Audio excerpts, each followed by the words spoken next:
What's up, cool people? My name's Matt. Welcome back to our Bible study. Alright, so we are looking at Deuteronomy chapter 33 right now, and obviously big broader context. Israelites left Egypt, have been in the wilderness for like 40 years, but they're about to cross the Jordan River and head into the Promised Land to settle in there. And pretty much the entirety of Deuteronomy up to this point, or at least the vast majority of it, has been Moses, like, telling the younger generation of Israelites about, the covenant and what's expected of them, how they should conduct themselves in various aspects of life, and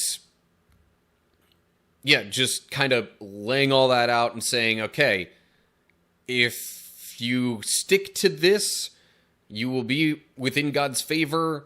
Things will generally go well for you. But if you disobey and start following other gods, it's going to be bad. So don't do that. I know you're going to eventually, but as long as you can, don't do that. And in fact, the previous chapter was just a kind of a poetic / song breakdown of basically what all is going to happen to the people of Israel in the coming years, centuries. Basically, a lot of the stuff that's the Old Testament. After kind of the prophetic words of Moses and kind of a God giving another reminder to him of his impending passing on, and sort of like more officially handing leadership over to Joshua, then we get this stuff in chapter 33. So, here we go. Deuteronomy chapter 33. This is the blessing that Moses, the man of God, gave to the people of Israel before his death. The Lord came from Mount Sinai and dawned upon us from Mount Seir. He shone forth from Mount Paran and came from Meribah Kadesh with flaming fire at his right hand. Indeed, he loves his people. All his holy ones are in his hands. They follow in his steps and accept his teaching. Moses gave us the Lord's instruction, the special possession of the people of Israel. The Lord became king in Israel, when the leaders of the people assembled, when the tribes of Israel gathered as one. So, kind of interesting / honestly, I'm going to say a little bit odd, Moses referring to himself in the third person here, seemingly.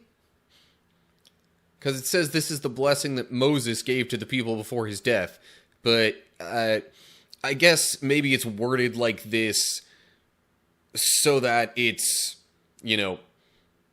more usable and understandable later on, after his passing.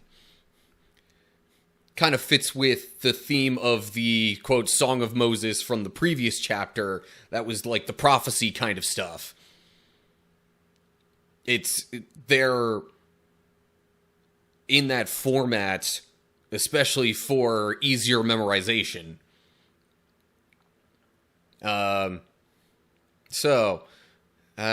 Just kind of in this little section talking about just aspects of God, his goodness, his provision, and what, how he relates to the people of Israel. And bunch of footnotes to look at.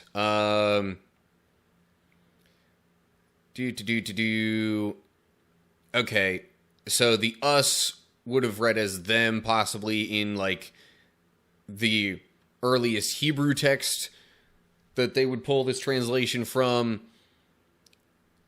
But other versions tend to say us instead of them. With Moses saying it, the us part is obviously implied to mean the Israelites. But I guess, outside of that group, them would also make some sense too. Minor detail, not a big deal, in my opinion. Footnote there. Could also read, came from myriads of holy ones. I'm trying to place these footnotes in like the different wordings of them, where they would be within these verses. Okay, I guess this would be replacing the "and came from Meribah Kadesh" part. So that could be, came from myriads of holy ones from the south, from his mountain slopes. It bit different wording there, but it still, again, more so just declaring some of the power, might of God, and just his godliness, for lack of a better word. Godlike qualities. Indeed, he loves his people. Footnote there. Indeed, lover of the peoples is what the original Hebrew reads. That some of those word changes make the original Hebrew seem almost more like it could have applied to more than just the Israelites. But I'm not going to say for sure one way or the other on that. But I mean, it's still true that God loves more than just, his specific chosen people. He wants the best for all of us. But, the rest of the people groups weren't necessarily part of his direct covenant.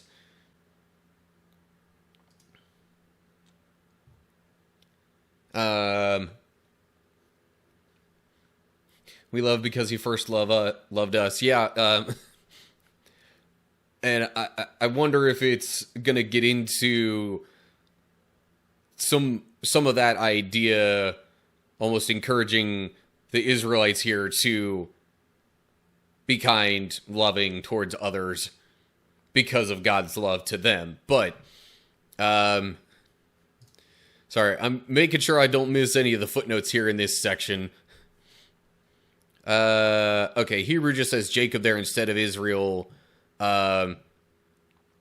Israel was the rename of the person Jacob, but usually in this translation, at least, it uses Israel to refer to the people group, and Jacob to refer to the individual person. But a lot of times, perhaps in, the older documents these are translated from, and or even just in other versions of the Bible you might find today, you might see it say Jacob even in reference to the entire nation. This translation likes to keep those as separate in wording as possible. Lord became king in Israel. Hebrew says Yeshurun, which is just another way of referring to Israel, so kinda same thing anyway. Okay. I should move along because I have plenty more of this chapter to cover. Alright, so let's continue with verse 6. Moses said this about the tribe of Reuben. Let the tribe of Reuben live and not die out, though they are few in number. Moses said this about the tribe of Judah. O Lord, hear the cry of Judah, and bring them together as a people. Give them strength to defend their cause. Help them against their enemies. Okay, so I guess that first part was kind of just a general statement about the entire people of Israel, but now there's specific words that he's saying to and about specific tribes within the nation of Israel.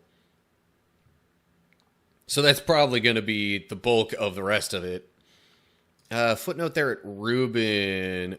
Hebrew lacks Moses said this about the tribe of Reuben.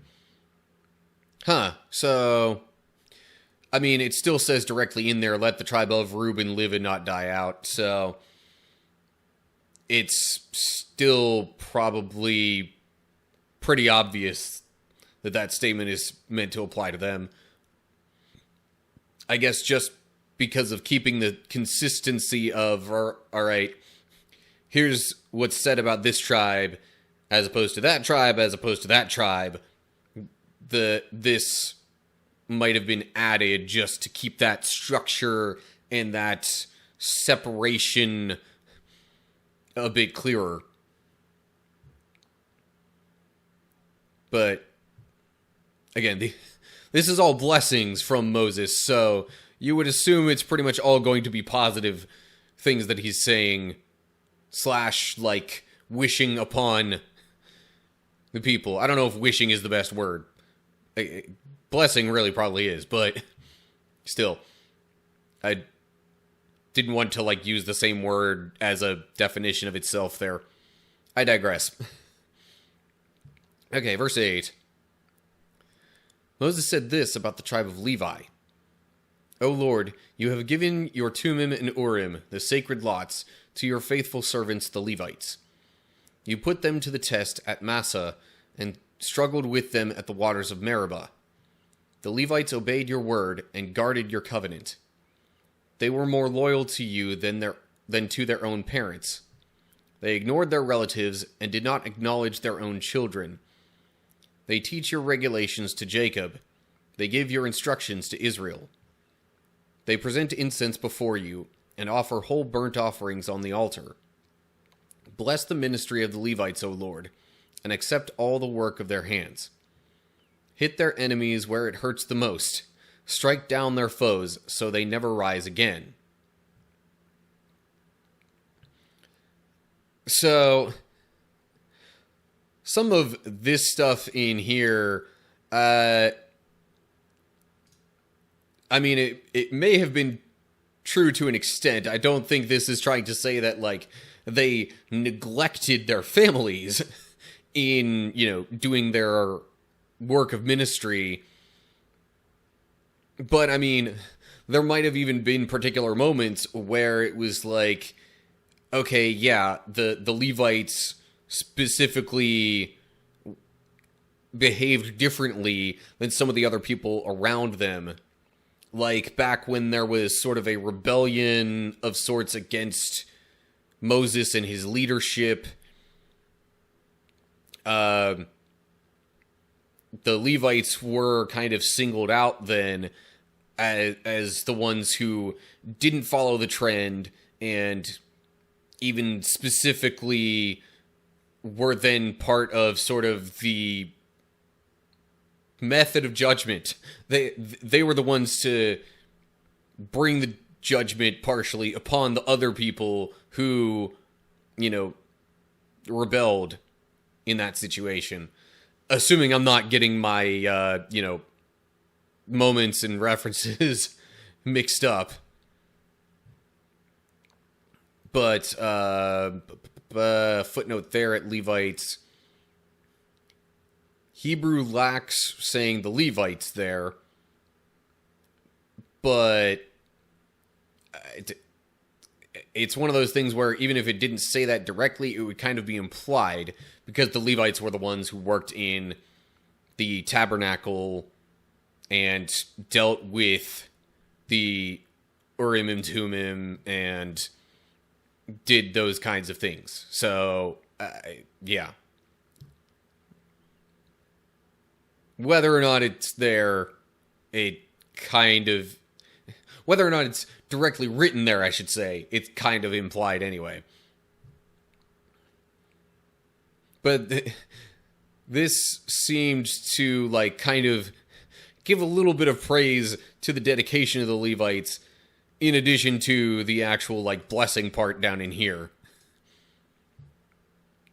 Okay, moving on. Verse 12. Moses said this about the tribe of Benjamin. The people of Benjamin are loved by the Lord and live in safety beside him. He surrounds them continuously and preserves them from every harm. Short and simple there. Verse 13. Moses said this about the tribes of Joseph.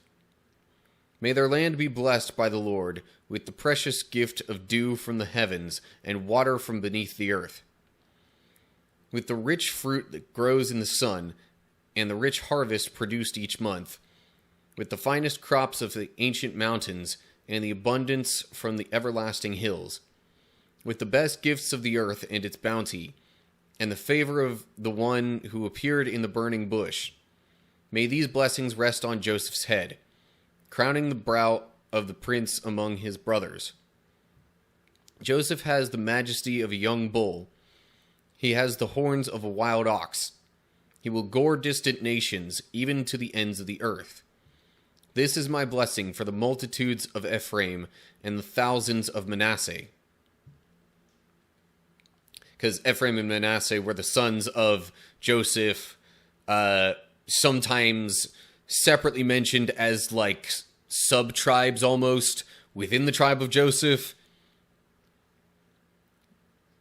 So, but yeah, with Joseph having the key hand previously in providing for Jacob and, his brothers, basically, who were the namesakes of all these other tribes. Yeah, I guess it also makes sense that there would be kind of a little extra time spent, declaring the virtues of Joseph and the tribe that, has his namesake. And yeah, a lot of these blessings here seem very much like harvest, crop, abundance, like basically having plenty of resources and food and all of that. Which is fitting because, again, Joseph, helped give food to his brothers and his father back when there was the famine that drove them all to Egypt in the first place. So, interesting if you, kind of keep in mind the backstories and things like that of certain tribes or people in general that, other things that happen later kind of come around and almost wind up following along the same themes. Anyway. Verse 18. Moses said this about the tribes of Zebulun and Issachar. May the people of Zebulun prosper in their travels. May the people of Issachar prosper at home in their tents. They summon the people to the mountain to offer proper sacrifices there. They benefit from the riches of the sea and the hidden treasures in the sand. See, that I wonder if it's supposed to play into, their eventual, divisions of the land that they settle in later on. Because, there's definitely coastal area in Israel. But then I look at Zebulun prospering in travels, Issachar prospering at home. It's almost like flip sides of each other. So I don't know if Zebulun... Maybe I should keep this in mind as we read further through the Bible, but makes me wonder if Zebulun winds up being maybe a bit more almost nomadic of a tribe, or they're constantly on the move, maybe even doing extra things to help around them. I don't know. Whereas this would seem to almost imply that Issachar kind of stays put, generally speaking. But anyway, verse 20. Moses said this about the tribe of Gad. Blessed is the one who enlarges Gad's territory. Gad is poised there like a lion to tear off an arm or a head. The people of Gad took the best land for themselves. A leader's share was assigned to them. When the leaders of the people were assembled, they carried out the Lord's justice and obeyed his regulations for Israel. Okay. The lion analogy there is interesting. Makes me wonder a little bit if they were kind of a particular force to be reckoned with, so to speak, within, like, the armies of Israel.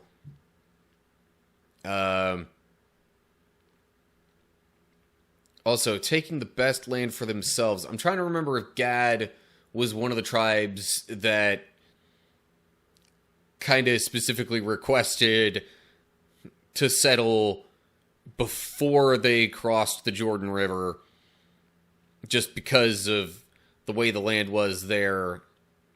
I know it was basically like 2.5 tribes that wound up settling on the other side of the Jordan River, you know, the opposite side relative to the rest of the tribes.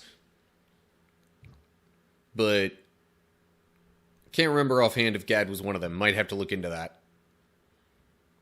Anyway, verse 22.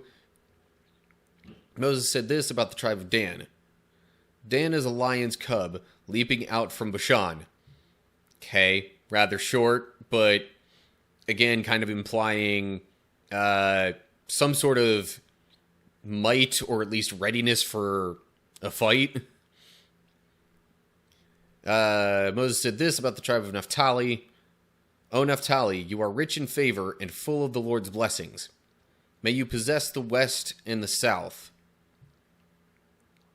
Okay. Again, with like kind of land more specifically being mentioned, makes me wonder if southwest is where the tribe of Naphtali ultimately settled within the promised land. And of course, I do this. This is my left and basically what would be west and south as I look at it, but I realize viewers, that looks kind of east and south instead. But, just, yeah. Thought I'd put that out there for clarification. Okay. Verse 24, and it seems like we've gotten to the last tribe that will be mentioned here. Although there might be another section that's to the broader collection of tribes. But anyway, verse 24. Moses said this about the tribe of Asher. May Asher be blessed above other sons. May he be esteemed by his brothers. May he bathe his feet in olive oil. May the bolts of your gates be of iron and bronze. May you be secure all your days. Okay, bathing feet in olive oil definitely implies riches and wealth, I would say, or at least plentiful resources of things that are definitely on the costlier side. But anyway, okay. I do think with the little break in there that this last bit is meant to be for the broader people group, which is why I sort of paused there. Or at least another reason why I paused there. Okay, verse 26, and we will read through to the end now. There is no one like the God of Israel. He rides across the heavens to help you, across the skies in majestic splendor. The eternal God is your refuge, and his everlasting arms are under you. He drives out the enemy before you. He cries out, destroy them. So Israel will live in safety, prosperous Jacob in security, in a land of grain and new wine, while the heavens drop down dew. How blessed are you, O Israel! Who else is like you, a people saved by the Lord? He is your protecting shield and your triumphant sword. Your enemies will cringe before you, and you will stomp on their backs. So, yeah, now getting even more so into how the people of Israel are blessed to be God's chosen people. And basically some things that the Lord has done and more so will do for them in the future. Probably also, you could think of this as some encouragement for them going into the promised land, because it's like, well, I mean, God's going to help protect you and, you know, give you the might to, you know, conquer your enemies and take over the promised land. And not only that, but there's also, you know, the grain and new wine. So again, having abundant food and resources to live off of. So yeah, let me make sure I get that footnote there. Hebrew says Yeshurun there again. It describes it as a term of endearment for Israel, which maybe something else to look into what exactly the translation of that would mean more directly. Perhaps it, you know, sort of applies to their status as blessed or chosen by God. But anyway, I don't really have any other thoughts. Sometimes I'll have some concluding thoughts to, like, wrap everything up. But yeah, those were all blessings from Moses to the people of Israel. Kind of his, I don't know if last words, but at least a final blessing and encouragement for the people before they then cross the Jordan River. But that does it for Deuteronomy chapter 33. Okay, so we basically have the final words of Moses here.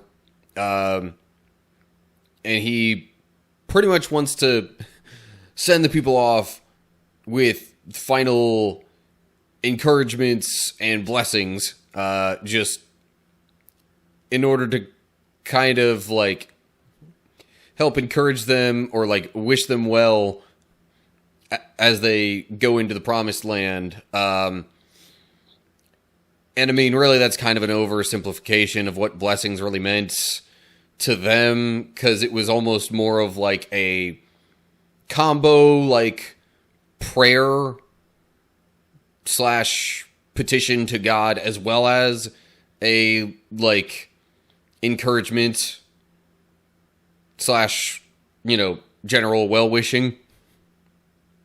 But anyway, yeah, so we have Moses' last words to the people before they go off to the promised land. Next chapter is going to wrap things up for Deuteronomy and for what I'm going to call the Moses saga. But anyway, as always, like and share if you enjoyed the video. Subscribe to the channel and click the bell to get updates on YouTube when I post new videos. Give me a follow if you see this over on Rumble. And make sure you look down in the description to get info on other social media pages and all that good stuff. Feel free to leave comments down below there with any thoughts you have as well. So that's going to do it for now. Hope you're all doing well. Hopefully I'll see you soon, at least for the next chapter where we wrap up Deuteronomy. But whatever the case is, till next time, stay cool, people.